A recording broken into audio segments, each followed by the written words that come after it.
नमस्कार दोस्तों, मैं उज्जवल पांडे आप सभी लोगों का स्वागत करता हूं सावरण उज्जवल चैनल पे। और मेरे साथ फिर से मुकुंदानंद जी महाराज जो महायज्ञ रुद्र महायज्ञ करवा रहे हैं, उनसे फिर कुछ विशेष बात करने जा रहे हैं जो आपके लिए लाभदायक होगा। ठीक है, तो आइए इससे बात करते हैं। परिचय तो आपने वीडियो में देखा ही होगा।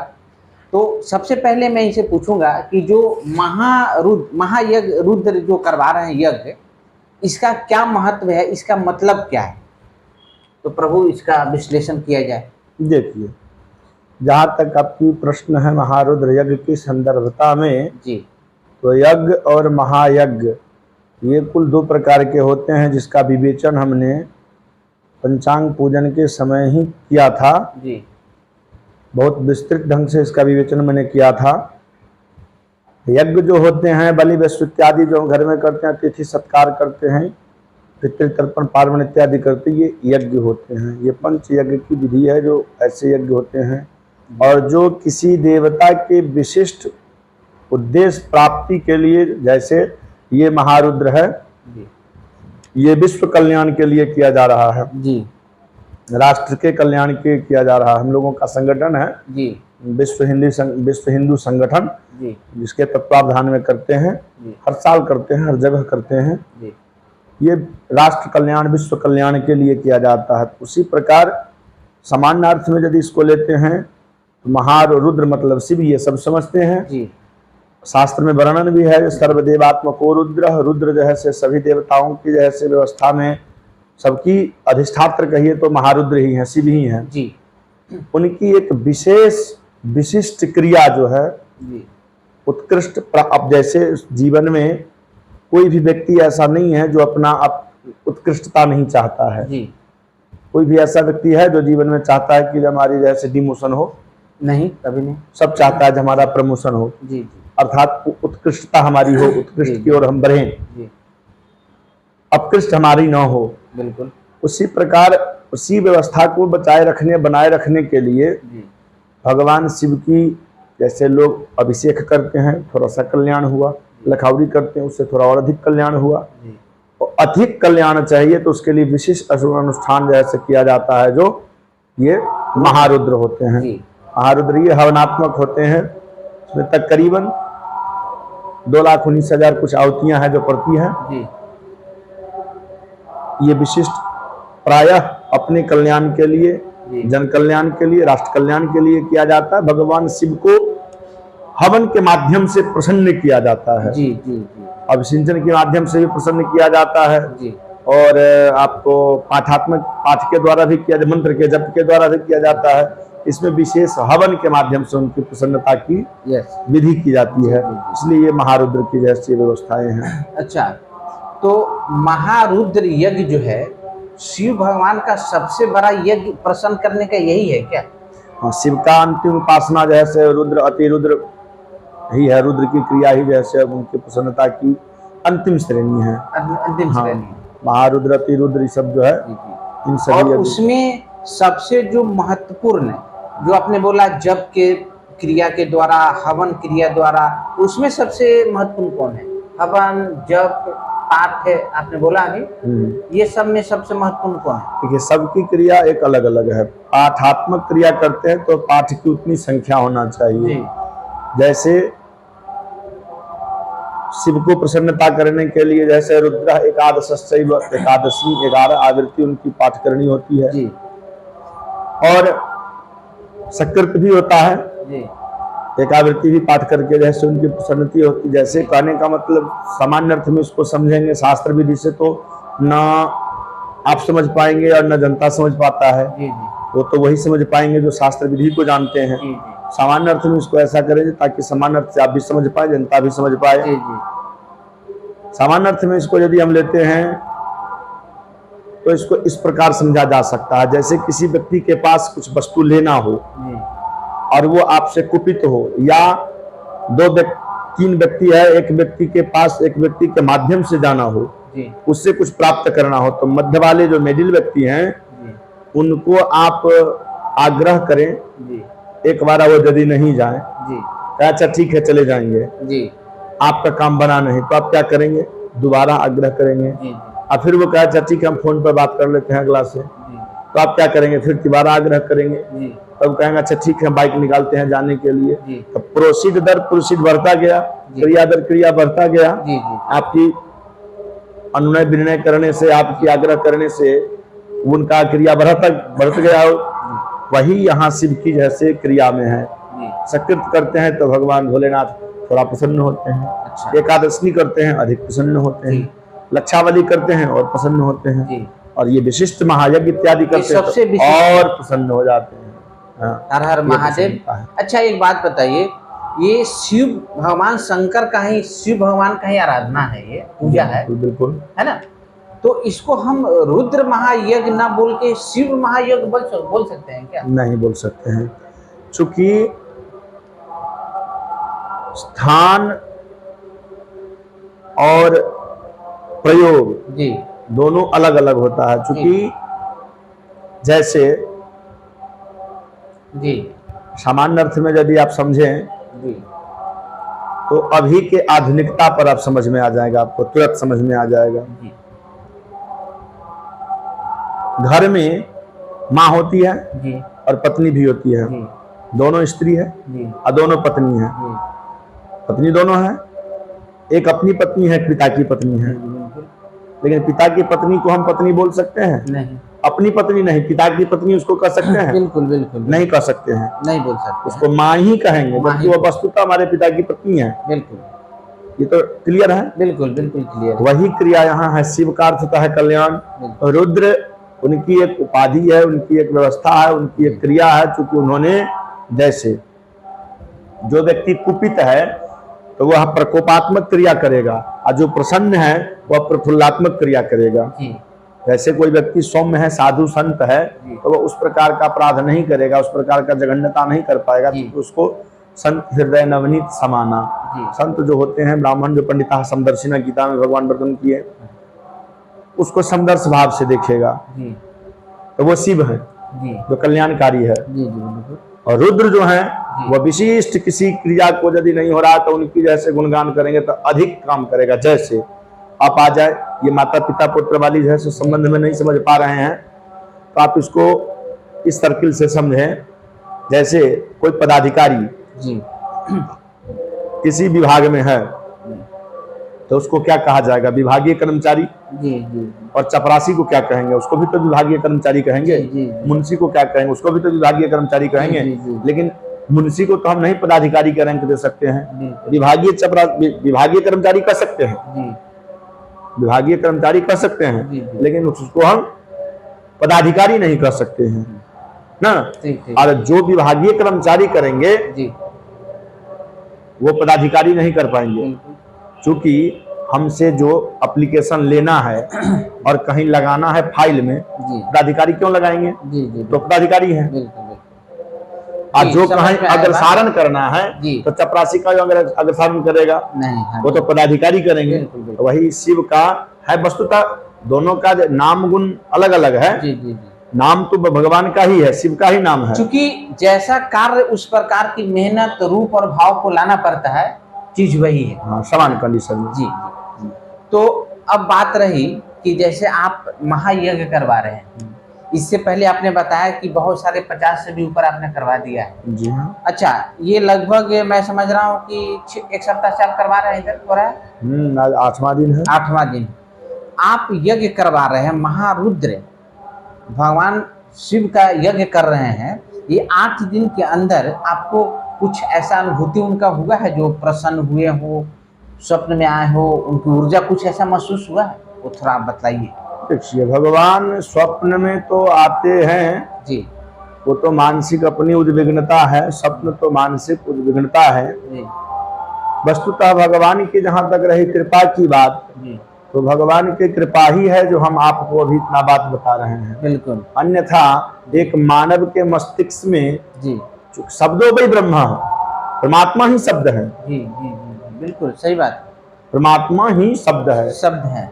और हमारे अंदर जो ऊर्जा है जी। ये ऊर्जा ही परमात्मा है। बिल्कुल सही बात। ये ऊर्जा ही परमात्मा है। जी। तो बिना परमात्मा, चूंकि वेद में लिखा है पहले जे बिन हरि कृपा तृण नहीं डोले, बिना परमात्मा की कृपा से पत्ता नहीं हिल सकता है। जी।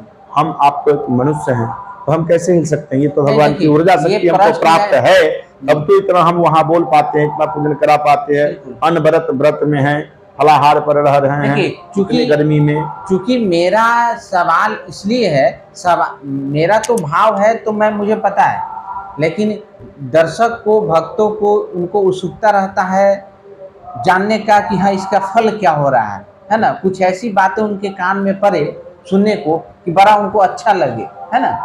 हर तरह का अपना अपना स्वभाव होता है चीज़ों को स्वीकार करने का। तो इस तरीके से तो आपने जो बताया, काफ़ी उत्तम बात आपने बताया है, उत्तम जो जवाब होना चाहिए आपने बताया। लेकिन फिर भी मैं अपने मतलब एक तरह अलग से फिर से पूछ रहा हूँ उसी सवाल को कि ऐसा कुछ साक्षात आप, अच्छा अभी पहले भी आपने यज्ञ करवाया है ना, इतना ऐसा विशिष्ट यज्ञ आप कर रहे हैं, तो प्रभु का दर्शन ऊर्जा तो प्राप्त है ही। वो तो आप 1 घंटा जाके कोई नॉर्मल इंसान बैठ जाए वहाँ पे, उसका आवाज़ और हवन का, अग्नि का धुआं जो बोलते हैं स्मोक, उसको लग जाए तो एनर्जेटिक फील करेगा। लेकिन आपको स्पेशल कुछ ऐसा महसूस हुआ है, भगवान को आपने कुछ एहसास किया है, तो बताइए थोड़ा सा। देखिए, अनुभव क्योंकि की आपने बात, बहुत सारा यज्ञ किया है। अनुभव की बात और एहसास की बात जहाँ तक करते हैं उज्ज्वल जी आप, जी तो अनुभव हमारे पास है इसका, जी, और एहसास भी किए हैं, अनुभूति भी भगवान का हमने वही किया है। सुंदर सी कथा बता दीजिए। अनुभव भी हमने भगवान का किया है, और भगवान के अनुभव इतनी की है, भगवान का अनुभव ही नहीं, भगवान का अनुग्रह भी हमारे ऊपर है। नहीं, ऐसा कोई बात नहीं, भगवान की कृपा भी हमारे ऊपर असीम है, छोटा मोटा नहीं, असीम कृपा है भगवान का। भगवान, अभी हम विगत फरवरी मास में 20 फरवरी को हम जैसे सपाद लक्ष्य पार्थिव की पूजन अपने यहाँ किया है, स्वयं अपने व्यवस्था से पंडितों को बुला करके, यजमान बन करके भगवान की पूजन किए हैं। ये भगवान की प्रेरणा हुई, इसके कारण हम किए। हमको बेटा को उपनयन करना था, हम रुद्राभिषेक करने के प्रयोजन में थे, और भगवान अनायास सोए हुए थे, सारी क्रियाकलाप रुद्राभिषेक का था, और कार्ड जब छपाने के लिए जाना था कल होकर के, मस्तिष्क में एकाएक आया बाबा बैद्यनाथ का स्वरूप ध्यान में, चूंकि जाते बराबर बाबा बैद्यनाथ जाते आते रहते हैं, मन में आया जो नहीं इनको जो है से सपाद लक्ष्य किया जाए। सपाद लक्ष्य 1.25 लाख, अच्छा 1,25,000 पार्थिव पूजन, महादेव की विशेष पूजन। जी, तो कहने का भाव मेरा ये है, जो भगवान का प्रेरणा हुआ, भगवान स्वप्न में आए, सुबह में हमको लगा, सोए हुए हैं, लगा कि हम भगवान का जैसे 1.25 लाख पार्थिव का पूजन कर रहे हैं, और जो नेत्र मिला खुला, हमने देखा कि कुछ नहीं, हम तो बिछावन पर हैं। सुबह ही हमने ऐसे अपनी पत्नी से मंत्रणा किया जो नहीं, अब इस प्रकार की बात नहीं, अभिषेक नहीं करके हम लखावरी करेंगे। तो कहीं ना कहीं भगवान का अनुग्रह है, भगवान का अनुभूति है, भगवान का प्रेरणा है, ऐसा अनुभूति भगवान का हमारा ऊपर जैसे अनुग्रह भगवान की रही है। जय हो, हर हर महादेव जी। अच्छा प्रभु, अब ये चर्चा तो जितना मैंने सोचा था वो हो गया। अब थोड़ा सा आप ज्योतिष कार्य भी आप करते हैं, है ना, एस्ट्रोलॉजी का भी ज्ञान आपके पास है, तो ज्योतिष विज्ञान क्या है, और ये हर जो मेरा जैसे हर राशि के लोग होते हैं, उनसे ये ग्रह से उनका शरीर, उनका भाग्य कैसे जुड़ा होता है, इस विज्ञान को थोड़ा संक्षिप्त में, ज़्यादा नहीं 2-3 मिनट का टाइम लेकर आप समझाइए थोड़ा। देखिए, ज्योतिष विज्ञान, यदि ज्योतिष विज्ञान की बात करते हैं तो ज्योतिष विज्ञान एक अनुसंधान का विषय हो जाता है। ज्योतिष जो है सिर्फ एक शास्त्र है जी। शास्त्र में उसका वर्णन है, ज्योतिष को कहा है नेत्र जी, नेत्रम ज्योतिष उच्चते जी। ऐसे व्याकरण माने मुखम से व्याकरण जो है मुख है जी, व्याकरण जो है वो मुख है, उसी प्रकार जो है से नेत्र जो है ज्योतिष है जी। नेत्र का क्या काम है जी, इसको सामान्य समझिए। वैज्ञानिक दृष्टि और अन्वेषण पर चलेंगे या ज्योतिष विज्ञान पर जाएंगे तो इसकी बहुत बड़ी प्रक्रिया हो जाएगी जी। आप इसको सामान्य भाषा में समझिए, हमारा नेत्र है, नेत्र का क्या काम है? देखना। देखना, क्या देखना? अच्छा और बुरा। बुरा, संसार में जो अच्छा हो रहा है उसको भी हमको देखना है, जो बुरा हो रहा है उसको भी हमको देखना है, ये नेत्र का काम है। वही उसके बाद दर्पण, उसको समान ढंग से समझे तो ज्योतिष क्या है? दर्पण है जी। दर्पण का क्या काम है? हमारे मुख में लगे हुए कालिक को धोना जी। हमारे मुख पर लगा हुआ जैसे क्या है उसको बता देना, जैसे यहाँ कुछ लगा है उसको पद पूछ लेना है जी। ये नहीं काम है उसका, वही ज्योतिष का काम है। ज्योतिष जीवन में एक तो वो करने न करने की, जैसे जग करना है तो मुहूर्त बताना ज्योतिष का काम है, जी विवाह करना है, उपनयन करना है, ये सब संस्कार की है तिथि बताना वो ज्योतिष का काम है, वो ज्योतिष के द्वारा ही होता है। जी लेकिन मुख्य रूप से जीवन में जो घटना होती है उसको भी ज्योतिष बताता है। जो हमारे अंदर कौन सा रोग है, वह किस ग्रह के प्रभाव से हुआ, जी जी कौन सा क्रिया ऐसा है जिसको हम करें जो वह ग्रह समन हो, जी या कुल ज्योतिष की व्यवस्था कुंडली व्यवस्था से, जन्मांग की व्यवस्था से, जन्म कुंडली जो होते हैं जी जन्मपत्री की व्यवस्था से प्राप्त होते हैं। जी तो जन्मपत्रिका जो है वह एक प्रकार का जो है से वो आईना है, हमारा दर्पण है, जी जो हमें दिखलाता है जो महादशा फलाने। अभी जैसे वर्तमान समय है, इस समय किसी जातक का मान लीजिए कि जो ज़्यादा पेट खराब रह रहा है और डॉक्टर साहब कह दिए कि जैसे जो इसका अब किसी पंडितों से मिलिए या ओझा वैद्य कर जाइए, ऐसा होता है प्राय, जी, जी, जी। या भगवान के आश्रय में ले जाइए, तो उसको उस समय जो है से देखा जाता है। तो उसके ग्रह की दृष्टि से यदि बात कर दे देखा जाए तो उस समय समझिए उसका राहु केतु खराब है। जी अब उसके लिए उसको गोमेल संलेशन कीजिए, या फिर उसका जैसे राहु का जप करा दीजिए, या फिर केतु का जप करा दीजिए, जी जी है ना। इस प्रकार की व्यवस्था करने से उसकी समन हो जाती है। जी तो ये कुल विद्या जानने की, जांच करके जैसे डॉक्टर जानते हैं जी जी ना, डॉक्टर लिखते हैं ना जो चलो इसको जैसे ये करा लो, ये जांच करा लो, ये जांच करा लो, बहुत सारे जांच लिखते हैं, ब्लड टेस्ट करा लो। तो शरीर के वो टेस्ट जो है वो ज्योतिष का कुंडली है। ये ज्योतिष की जैसे गणित है, फलित है, गणित और फलित दो भाग में वो विभक्त है। गणित का काम है जांच करना, गणना करना, और फलित का काम है उसका फल कथन करना अर्थात दवा देना। ये ज्योतिष की मुख्य क्रियाएं हमारे जीवन से घटित होता है। जीवन में जितने हमारे शरीर में अंतःकरण में जितने रहस्य व्यवस्था है, जितने नस मज्जा अस्थि जो भी यहाँ है, इन सबों पर अपना अपना ज्योतिष के ग्रहों का, ज्योतिष में 12 राशियां हैं, 9 ग्रह हैं, इन सब का अपना अपना जैसे हमारे जीवन से रिलेशन है। जन्म से लेकर के जैसे तन्वादी भाव है ना, तन धन सहज सूर्य सुतुरी पूजाया, ये तन्वादी 12 जो राशियां हैं, कर्म धर्म आय व्यय, ये 12 राशि के हमारे जीवन में जो है से संपूर्ण जीवन में एक एक बिंदु पर इसका महत्व है। बिल्कुल। इसकी यदि अब चर्चा करेंगे घंटों 2 घंटों 4 घंटे लग जाएंगे समय। तो इस पर जो आपने संक्षिप्त में बताया काफी उत्तम और सुंदर आपने बताया है, क्योंकि टाइम कम है आपके पास, है ना। इस पर कभी और चर्चा करेंगे। अब 1-2 प्रश्न और बिल्कुल संक्षिप्त में आपको बताना है कि जैसे कोई भी राशि का व्यक्ति हो, उसका कोई भी प्रभाव हो, महादेव देवों के देव है, उनका कोई एक कॉमन कोई ऐसा साधना विधि बताइए जिससे हर जातक वाले करें और उनको लाभ हो। देखिए, अब जहाँ तक बात रही ज्योतिष और महादेव से, जी, ज्योतिष में हमारे पूर्व मनीषी प्रासर इत्यादि वर्णन किए हैं। जो हर एक ग्रह की दशा में अलग अलग उसका जैसे विशिष्ट अनुष्ठान है। जी जी। जैसे अब शुक्र की महादशा चल रहा है तो उसका जप होना चाहिए, या फिर भगवान विष्णु का होना चाहिए। सूर्य का चल रहा है दशा, या सूर्य खराब है कुंडली में, तो फिर सूर्य का होना चाहिए, या फिर नारायण का होना चाहिए, भगवती दुर्गा का होना चाहिए, उपासना उससे उसकी समन हो जाएगी। लेकिन वही शनि का चल रहा है, सबसे शुभ ग्रह शनि है, सबसे अशुभ ग्रह भी शनि ही है। शनि के योग यदि किसी को लग जाए तो वो रंक से राजा बन जाएगा, और शनि का दुर्योग यदि लग जाए तो वह राजा से रंक बन जाएगा ना जी। उस समय अब उनका विभाग अलग है, उसका जप होना चाहिए। फिर हनुमान जी का सुंदरकांड का पाठ होना चाहिए। अब उसी में यदि बुध बृहस्पति खराब है, केतु खराब है, या फिर जो है से मंगल खराब है, तो इन सबों के लिए फिर महादेव की उपासना की जाती है। तो कुछ ऐसे ग्रह हैं जिसको रुद्राभिषेक करके समाप्त कर जा सकते हैं। लेकिन हमारी जहाँ तक अपनी इस पर अन्वेषण है, अनुशंसा है, अनुसंधान हम इस पर जो अपनी किया, भगवान शिव के कोई विशिष्ट करने की आवश्यकता नहीं है। शिव नाम सार जपो बारंबार,